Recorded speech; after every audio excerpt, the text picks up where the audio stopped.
Hey everybody, it's Kimrick's Project, bringing you the first in what I'm hoping is going to be a decent line of videos showing off different builds for characters in Gigantic. I wanted to start this one off with Voden, a character that introduced me to the game of Gigantic. What drew me to him was how versatile he was, but that also became a drawback for me as I really had no direction with how I wanted to build him. So after weeks of play, let me show you where I landed with his spec. I call it Clone Combat, and hopefully it'll help you on your path as the Forest Lord. I feel that the strength of this build comes from the damage spiking. It's not something that after a while I began to associate with Voden. The concept of damage. Poison, the dots, it was all kind of weak. But with this build, I feel his burst and utility come very much to the forefront. Now let me go over some of just the basic skill picking. For his primary ability, the goal is to imitate your clone as best as possible, so stick with the damage increase on single shot. The follow-up to this will always be faster draw time. This is because the greatest strength of this build is at about mid-range combat. You don't want the melee enemies to be able to get close to you, but you also need to be close enough to utilize the clone to its fullest. For his poison ability, he's still going to be looking to imitate the clone, so you'll be taking Seeking Spores. The follow-up to this actually depends on the game you're in. Both Acute Poison and Hungry Spores aren't a bad choice. You're just going to have to feel out the game you're in and decide whether you want more damage or you need some more assistance with your accuracy. I find that a lot of the time I need more burst, so I'll stick with Acute Poison and just deal with it myself, but occasionally, Hungry Spores. The passives you can pick for Voden are actually pretty good in either direction. If you want to be a more mobile assassin-y Voden, stick with the left path, there's really no problem with it. Recently though, I've been finding that I need more sustain on Voden. The goal I have set is to stay at the front lines for as long as possible, and I can't rely on the healing for it since that's more for my mobility than anything else. This means I tend to stick with tactical awareness, and I usually go straight for Amity afterwards. That way I can potentially remain in combat much longer and not have to return to any creature to regen over time. Now, for his clone ability, you just saw all the points put in to imitate it. Teleport tends to be okay for most builds, but in this build you have to go Companion's Boon and you have to go Spore Imitation. That's just core to how we can get this build to work. Finally, his heal pad. Since you're not going his healing passive, the Well Wishes tends not to be a good option. You really need mobility on this character for both you and your team if necessary, so straight to Geyser, and then you have a choice, because either Burst Forth or Refreshment is an okay option. Again, it's going to really come down to the map you're on, whether or not you think the pushback and the slow is useful, or if you feel you might want more stamina.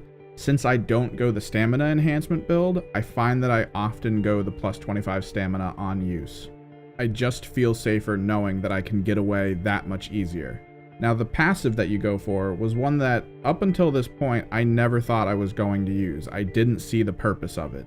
Normally if I go range damage, I grab Toxin for the poison assistance. Normally if I go healing, I grab Spring back so I can give the healing that much more of a bump. For this build, you're going to want to go with Heart of Oak.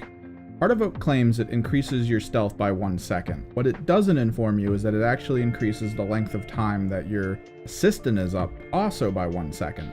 This plays into the benefit you gain at Clash. While your assistant is up, you gain 50% damage reduction. This is super important for Voden's survivability post-Clash. His damage, his defense doesn't normally scale well, but this combo really allows him to skirmish for a little bit longer than you'd expect. The playstyle you're allowed from this build is actually a little more aggressive. You still want to stay mid-range, and you actually want to use your clone immediately. You don't want to hold off, have an escape tool. It's actually more about getting the damage out there.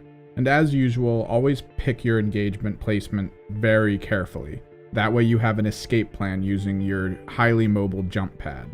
This build opens yourself up to being able to initiate on players in many different ways. From above, from just straight up coming around a corner as 2 Vodens automatically attacking, but it also gives you a time limit. Be sure to pay attention to whether or not your clone's still alive. If it's down, it is usually best to disengage. With the assisted DPS from your clone as well as your mid-range potential, it also makes you fantastic at harassing enemy creatures. If you find yourself having to fill that role, this build is very comfy. Just be sure to pay attention to your stam bar. Try not to eat the whole way through it during a fight. That way you do have a way to get out when a team rotates to try to stop you. You'll find that this build makes this very easy, even against creatures that normally cause problems to other harassers. Now, I've shown you all the abilities that are usually best for this build, but the problem comes down to when to pick what early game. Honestly, I still haven't settled on any one thing for how to build this, and it really comes down to what game I'm in, who I'm fighting, and what I really feel I need first and foremost over anything else. Usually I feel like this comes down to me having to maximize my own damage, so I tend to finish out my primary attack first. And then I feel like 90% of the time, I tend to choose mobility as at the very least a third pick. It just opens up too much potential in a game. At this time, I'm usually okay with a basic poison pool still, so I usually go with the more combative clone. Level 5 is when I start to think of using a passive. I feel like by that point I've sussed out how combat's going and what I need to focus on, either speed or survivability. And then of course grab the level 5 skill on top of that. It's after this point that I tend to not be too sure about exactly how I need to build it. I feel, to a degree, like I need to rush into giving my clone the poison ball as well as giving myself the poison ball. And honestly, I feel like either one works. And I feel like level 8 and 9 is also just as interchangeable as 6 and 7. If you find yourself needing more damage, give yourself a better poison ball. If you find yourself needing something more to survive with, give yourself your second passive.